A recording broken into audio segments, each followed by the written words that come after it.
Okay, good afternoon, everyone. This is the Vermont House Committee on Commerce and Economic Development. Again, Friday, February 7th, 2025 at 2:45 in the 2:35 in the afternoon. We're finishing up our day to have an introduction to Associated General Contractors of Vermont. We have Sarah Muirhoff. Good afternoon. Thanks for joining us. Thank you very much for having me. I appreciate you all welcoming me to your committee to give an introduction to us. I am Sarah Muirhoff. I'm the new Director of Advocacy and Communications for the Associated General Contractors of Vermont. We are a trade association representing folks in the construction industry. So what that means are contractors, developers, timber framers, pavers.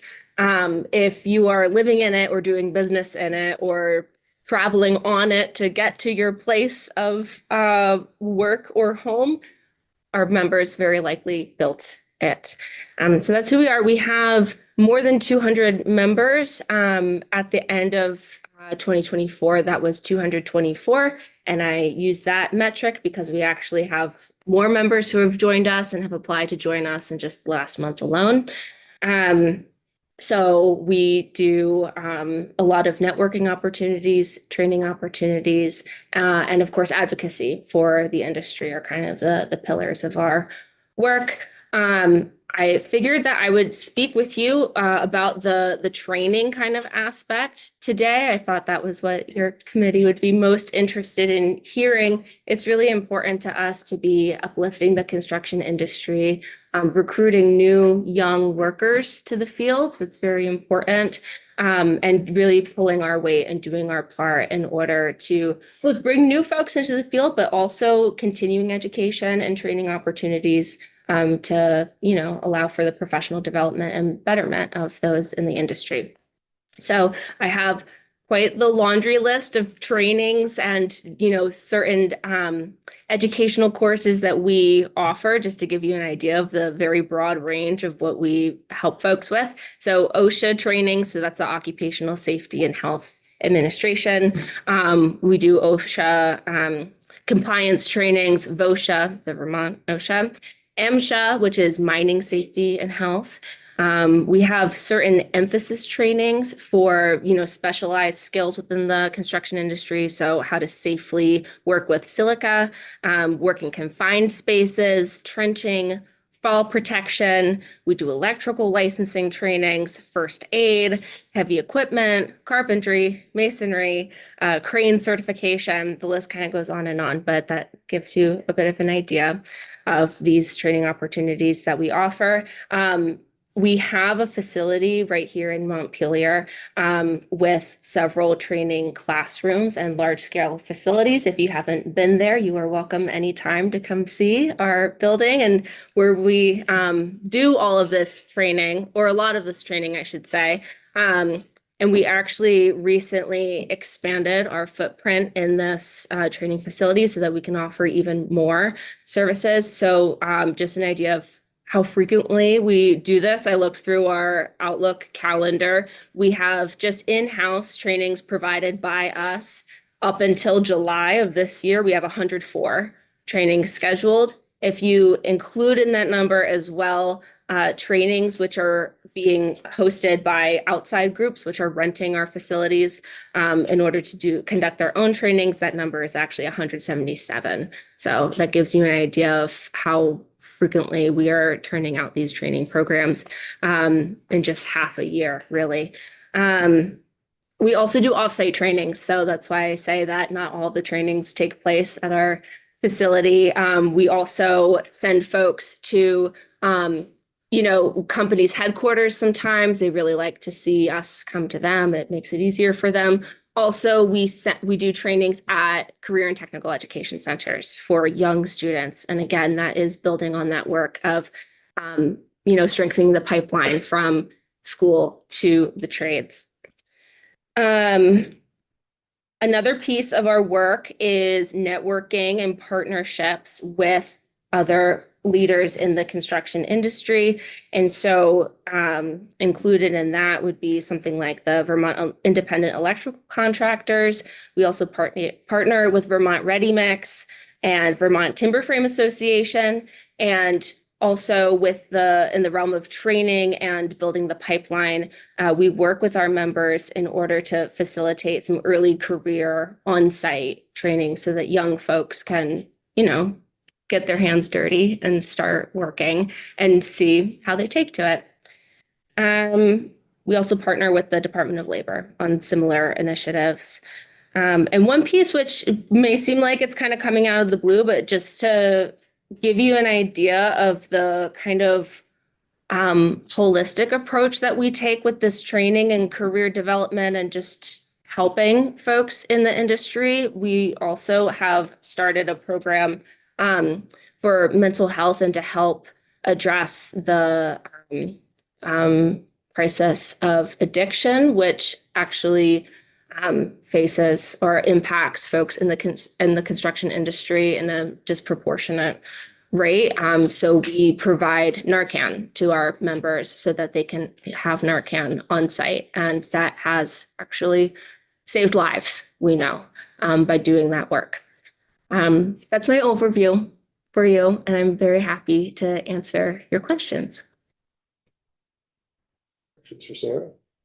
Could you just speak a little bit about the different niches or the differences and any collaboration between your organization and ABC and their training facility in Winooski that they're opening? I can't speak very much the training facility that they're opening, just because I'm not intimately familiar with their individual Difference in efforts. Mainly our membership, I would say, is the primary difference between us. Yeah. Question? No? The trainings that you provide, do you work with the Vermont training program? Are you often brought in to another business, or do you host other businesses through that particular state program? Both and yeah. And so like we will go out to on site and conduct trainings, and then also bring folks in to have trainings on site. Do you find that program meets your needs adequately, or any comments about that ACCD program for workforce development? I'm not I quite. thought you might be a vendor for them, that people might utilize that grant program to bring you in to provide Oh, training. I'm actually not quite Oh, sure okay. on that. So, but I can get back to you. Thank you.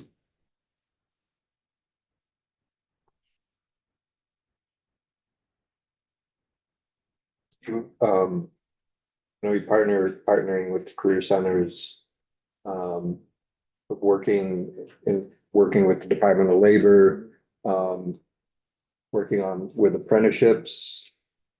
You work with Jay Ramsey and trying to do internships as well as apprenticeships. You bring in students that give them a try at some of your members' businesses. Yeah. So, yes, is the short answer. We try to facilitate those kind of early career opportunities for people to be able to actually work on the ground.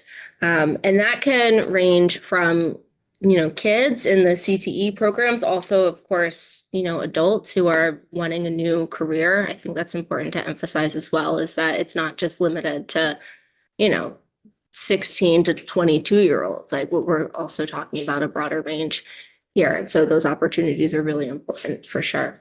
One thing I'm not quite sure about the ACCD grants you asked about, but I will say, just broadly speaking, that with these trainings that we provide, there is oftentimes it's the kind of host employer that's, paying for the coursework. But there's also a certain level of expense that we take on ourselves. And so like all of our textbook materials, and we have a lot of printed materials, and sometimes the classroom instructor, that's something we're investing into the construction industry ourselves. We're footing that bill because it's important that we provide these opportunities. I think just to follow up with John's question, just wondering if the Vermont training program that the Agency of Commerce has is available to you as well as, other employers. I'm not sure, to be totally honest, but I'll look into it. Yeah.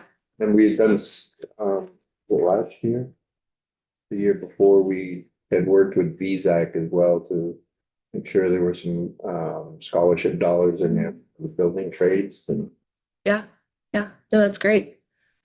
I'm wondering if you work with VZAC as well to try to connect people to those grants or those scholarships. I'm not sure, but I'll look into it and see. Yeah, absolutely. It'd be interesting to Yeah. know what you can access and how you can help facilitate access to for your members and your members' employees. Other question for Sarah? Okay. I'm just asking, you're not the right person for this, but if I have someone that say wants to do a career change into selling carpet and flooring or something like that, would you be a resource for them to help train them in that or any Carpet and flooring specifically, you mean? construction? Oh, Yeah. yes, absolutely. Yeah, we get calls from folks all the time that, they're interested in a career change. Honestly, we get a lot of walk-ins. You'd probably be surprised the number of walk-ins that we get of folks who say, it sounds silly, but like I saw your sign on the side of your building and I've been thinking about a change and, can you be a resource for me? So yes, we do try to assist with that. Over here, Mount Pleasure location. Yeah. Just walk in. Yeah. Actually, yes. One thing I admit that when I was thinking of what to testify exactly to your committee, I was kind of racking my brain because I feel like your committee is the epicenter for so many policy areas that come together in order to kind of form this bubble of economic development, right? So I was thinking about what we could talk about with CTEs, and that's in the educational realm, or obviously Department of Transportation handles all things, infrastructure and whatnot. And they all kind of coalesce in this, and housing, goodness knows, over at General and Housing. And I hope that in this legislative session that we can kind of look at all of those disparate policy areas or specialties and kind of synchronize them with the lens of economic development, because we're not going to have the workforce that we need in this state, certainly if we don't have enough housing, affordable housing particularly for them. And our members, one thing I will say along those lines as well, our members, of course, are building that housing oftentimes, but I would encourage you to also think of them as employers and of themselves. And one of the biggest issues that we hear from them that they have with recruitment is that they will try to hire somebody and that person simply cannot find an affordable place to live in order to take that job. I mean, you may think that wouldn't occur within construction, but it really truly does. And so in order to, lift everyone up in Vermont, I think that this is a way to do it. To agree.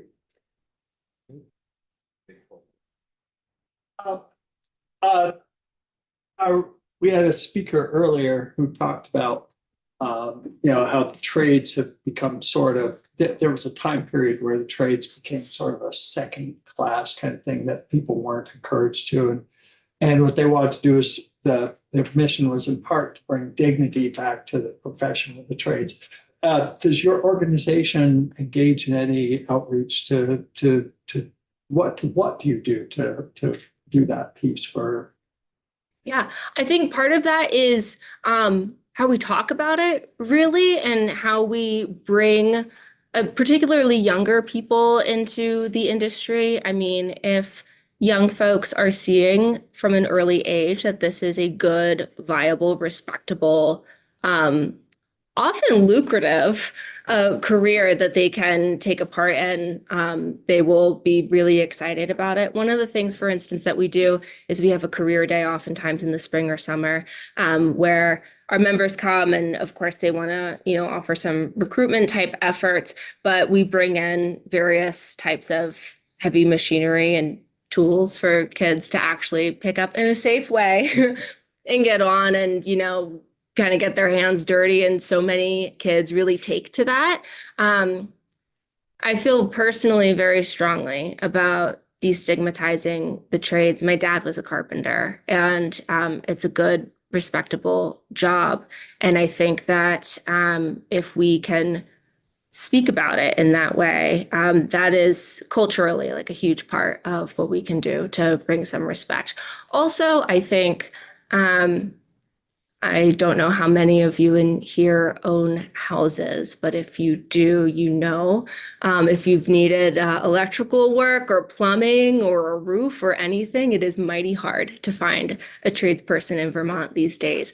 And so I think we are kind of currently seeing the long tail impact of not being encouraging enough of these industries, and that it really hurts the whole state when we don't have enough tradespeople here. Could you chat a little bit more about having the kids come in and, picking up the equipment, using it? I haven't heard anything about that. Yeah. So like, for instance, Get the BUSD to come. Basically oftentimes what we'll do is outreach to schools to say, we're having this career day, please encourage students to come, and they can get on an excavator. We can have them try their hand at masonry. I mean, again, all in safe, very supervised ways. And sometimes it's been held at, we'll have like a career day at the Champlain Valley Fairgrounds, but when we do these kind of demo days where kids can actually try their hand at it, that's hosted at our Montpelier facilities. So, no, you can. What kind of response have you had from the schools? Have they been? Oh, thrilled. Okay. Yeah. I mean, I think a lot of kids, when they try their hand at it, it's like a bug, right? And also, I mean, so my partner is actually a teacher, and so many kids have this kind of visceral connection to working with their hands. And kids can start, for example, in a wood shop class, like my partner's school has that to offer them. But there's probably more that we can do, I would say, to really encourage kids into this pipeline from an earlier age. I was just wondering, have you thought of partnering with some of the recreation committees? Because like in Milton, we have this thing called Touch a Truck. It is huge. I mean, hundreds of kids show up and they get to ride in the excavators and all that kind of stuff. Have you thought about doing something like that, where maybe they could use a trowel or, hammer, cut something, do it obviously in a safe way. Right. The kids are a little younger. Yeah. Recreation committees, Yes. you said? I'm going to write that down because that sounds like a great idea. Yeah. I think we have Touch a Truck sorry. I think we have Touch a Truck in Montpelier. That's unfortunately around the same time as the bicycle parade or whatever. Huh. Couple of comments, if I may. Mhm. One of my sons took the construction technology program at Stafford, and he got to come up here Mhm. and drive some equipment, hammer some nails, literally or figuratively speaking. And he thoroughly enjoyed himself, and he's awaiting word that he's been hired as a repairman / handyman at the hospital congrats. in Rutland. So that's cool. And we signed a contract in October of 2023 for phase 3 of remodeling our house, and we're still waiting for them to show up and be able to start because they can't get the skilled help they need. Yes. It's a chore, so thank you. Thank you. Yeah. No, I mean, that's a huge issue, is just simply not having the bodies in Vermont, right? It's kind of the eternal question of how do we right the ship? And it's a bit of a chicken or the egg situation as well, I think. And at exactly what point you kind of poke into the cycle in order to disrupt it, I guess that's a decision for you all. But something has to be done clearly in order to right the ship, because that's not right. That you said it was in 2023 that you signed that contract. That's not fair. In the contractor's defense, there have been some health issues as well, but still. Sure.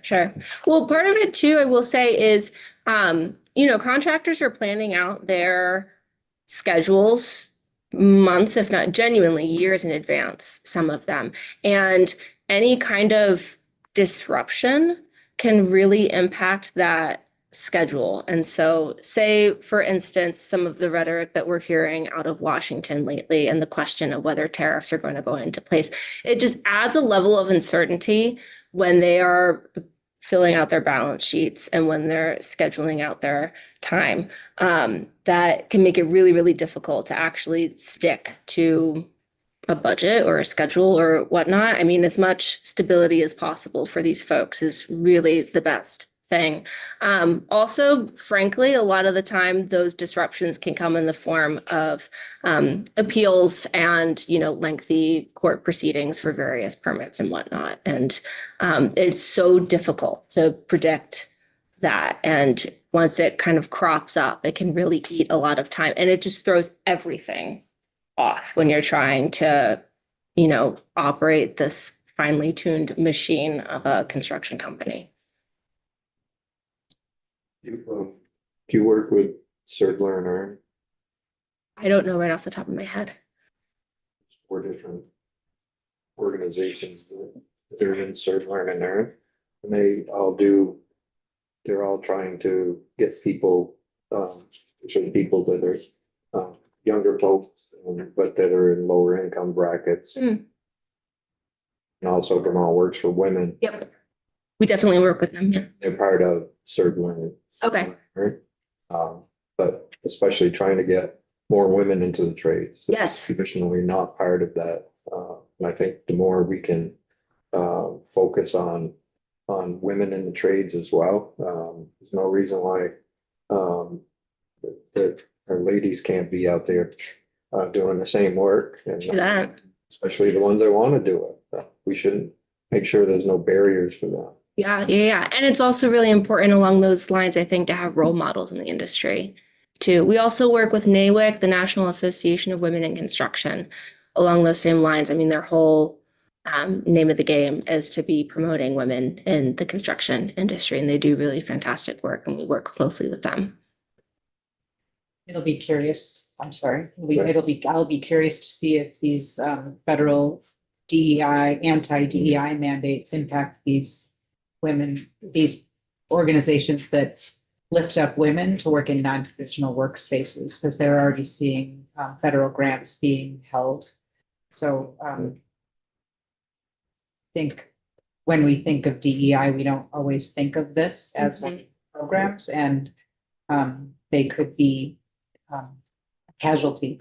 Yeah. in this space. No, there's definitely reason to be concerned there. So thank you. Is that all? Appreciate you coming in. Thank you very much. Thank you. The committee, I think, at the end of the day, everybody had safe travel home, have a good weekend. We're back at 9:15 Tuesday morning. We'll hear from General Knight Guard. And we have, we'll talk about TIFs again on Tuesday. And we have other things scheduled, 124 and 137. We're gonna talk about some of the amendments that are coming up for 137. Don't forget Friday, next Friday, we're on a field trip. Newport. We're looking also, there's educator workforce development. We'll be talking about bringing in David Hall from Secretary of State's Office and Corporate Division.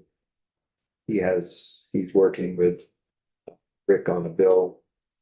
He's gonna give us just an overview. Rick hasn't had time yet to put that bill together. So we'll get an overview of that, make it easier for us to, when the bill gets here, it's gonna be a long page-wise bill, but there's some of it, there's not a lot of changes, just word changes here and there. So we'll get that also. And then just take a look at the agenda. It'll be posted later today. And if it needs updating, or Anna Grace will update it on Monday too. So any questions from anyone? Any special dress code next Friday? Just like here. Right? Excuse me. It's an extension of the committee room. So no flannel. Oh, yeah. Should be going. Tie. So, again, everybody have a good weekend. Thanks for your work this week.